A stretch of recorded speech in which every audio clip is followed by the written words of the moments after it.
با سلام خدمت همه شما عزیزان، دوستان عزیز.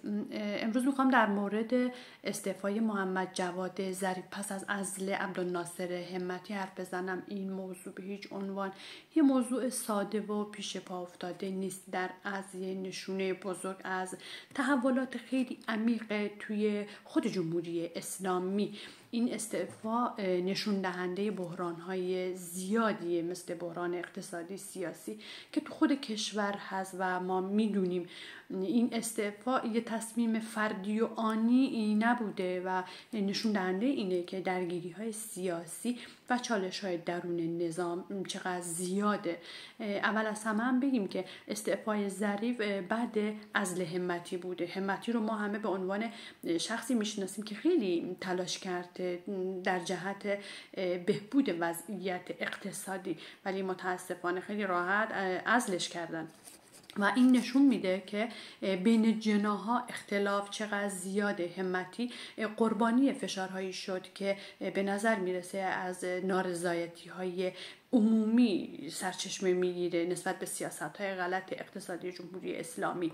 ظریف حتی تو متن استعفاش هم اشاره کرده که به درخواست رئیس قوه قضاییه آقای محسن اژه‌ای و به خاطر شرایط کشور به دانشگاه برگشته و به طور غیر مستقیم داره نشون میده که فشارهایی از سمت اصلاح طلبان بهش وارد شده بوده و خیلی از تحلیلگران به این باورن که این فشارها از طرف نهادهای امنیتیه که یه جورایی میخوان وضعیت موجود رو، درسته ازش ناراضی‌ان ولی میخوان تو هم وضعیت هم باقی بمونن و وضعیت رو حفظ کنن.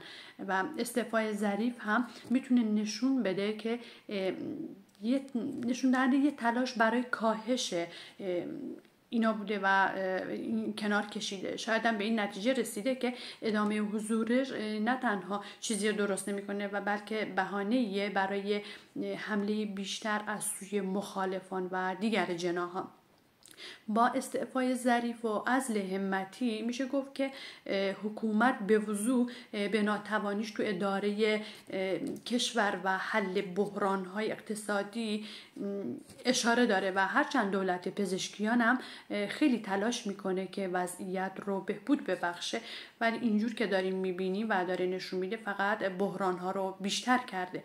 جمهوری اسلامی دیگه در ایجاد ثبات داخل کشور ناتوانه و نمیتونه کاری بکنه. میخواد که به اصطلاح و خودش رو آماده اصلاحات میدونه ولی در اصل کاری انجام نمیده و بیشتر این تلاشش به معنای اینه که هم تو داخل هم تو خارج اصلا حاضر به همکاری نیست، حاضر به تغییر نیست و متاسفانه کشور با بحران‌های بیشتری هم روبرو خواهد شد.